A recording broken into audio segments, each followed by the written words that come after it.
Hello mga moms! Fresh from the batay for today's video. And meron ako napanood na video mula sa TikTok. So gusto ko lang din naman siyang subukan, no? And hopefully, mapanindigan ko siya and magtuloy-tuloy siya. So medyo pricey siya. Pero hopefully makatulong siya na malaki for me, especially for my health. Kasi kung kukumpute mo naman yung magiging gases mo sa mga kinakain mo, like chichirya, soft drinks, and everything, so ganun din siya magiging computation niya, no? So eto, meron tayo ngayon dito 2 pieces of apple, meron din tayong bananas, and of course yung low fat or non-fat milk na pwede ninyong gamitin. So kung may iba kayong choices for the milk, basta huwag lang powder, I guess, kasi kailangan natin siyang i-blend or gamitin sa processor. So since wala kaming blender o walang blender dito, may nakita akong option, so I guess pwede naman siguro to. So simple lang gagawin natin, i-slice lang natin yung apple, no? So kailangan din natin tanggalin yung kanyang, of course, yung buto. Yan. Kailangan natin siya iwain ng mas maliliit para na sa ganun, mas mabilis po siyang madudurog. Yan. So, sabi nga nila, ang apple a day, take the doctors away. Tama ba? So, yun nga, yun ang sabi nila.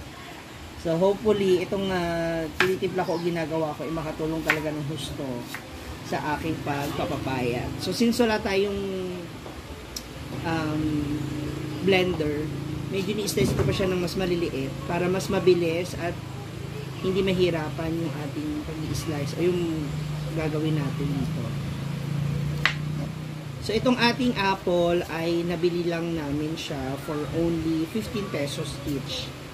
Then yung saging worth 70 pesos.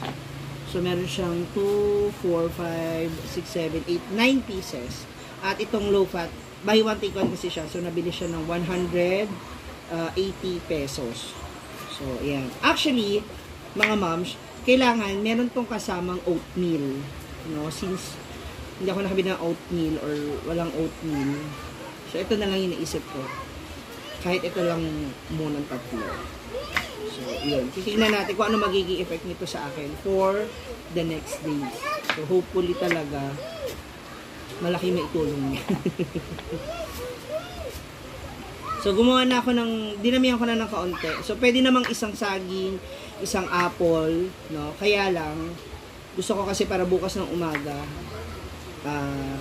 nakatimpla na siya. So, yung matitira, bukas natin, iinumin ng umaga.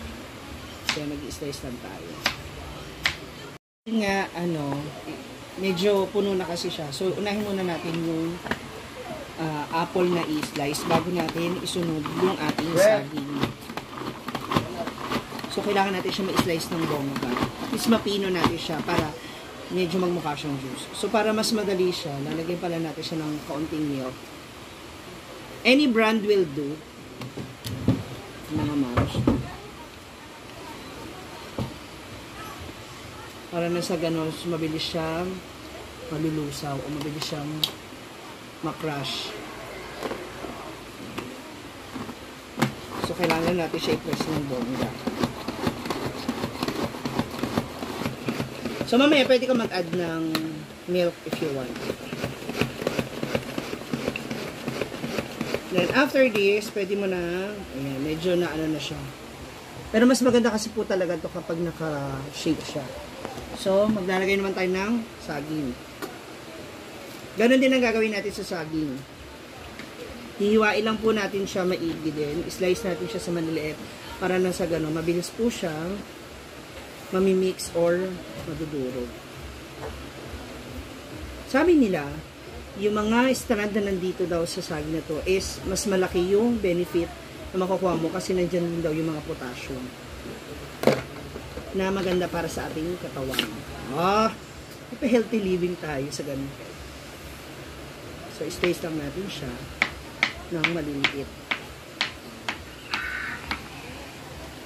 Napakadali lang po ng procedure na ito mga moms. So, kung sa inyo medyo mura-mura yung inyong mga fruits, mas maganda to. Pwede rin kayo mag-combine ng carrots and ng what you call this, ng carrots at ng iba pang fruits. No? Meron din, so kukuha lang tayo ng strand mula dito. Yung mga hibla ba. Meron din ako nakita yung ipapakita ko sa inyo sa mga susunod na araw. Susubukan ko rin yung ginger and lemon. So, mabilis din daw siya burn ng ating fats. So, ayan, napagsama na natin yung ating apple and banana. So, dinagdagan na lang natin siya ng milk para masagano. Ay, hindi siya nahirapan. Ayan. Na madurog yung ating mga ingredients. Okay din naman to kasi matalas yung mga blades ng food processor. So, I guess okay na siya.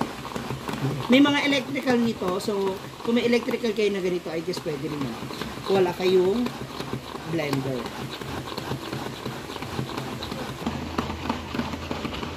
So, ito na mga moms.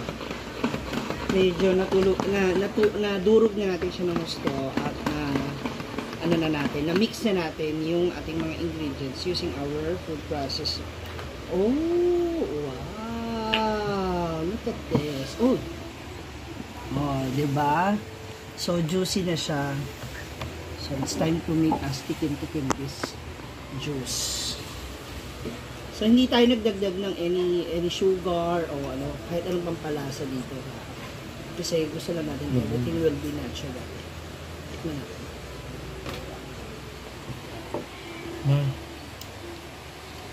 Anong titikman din yung ano? Hindi.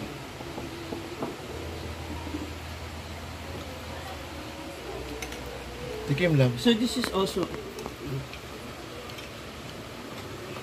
good. And naman ako anong lasa.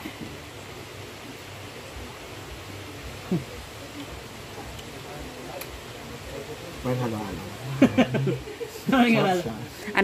Parang. Ang sarap.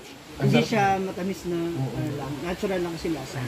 So, ano magiging rate mo dyan? 1 to 10? 8. Bakit 8? Masarap siya talaga. Tapos, Hindi kasi nadurog na igin. pero, mas masarap to na may ano pa talaga, mangga. Mangga. Gusto niyo may mangga? Kasi ang mangga, ang daming sugar content niya.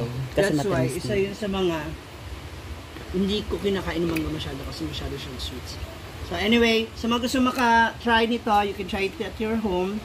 You can add oatmeal, no, para mas heavy na kagad. Mas maganda yun. Ganito naman. See ya! Thank you so much! Manday, pag-try ba? This is oatmeal. No. Apple. A combination of apple, banana, and milk. Paano? I like the taste, but I don't like the texture. Kasi hindi siya na pino maigi. Kung may oatmeal, pwede natin dagdagan.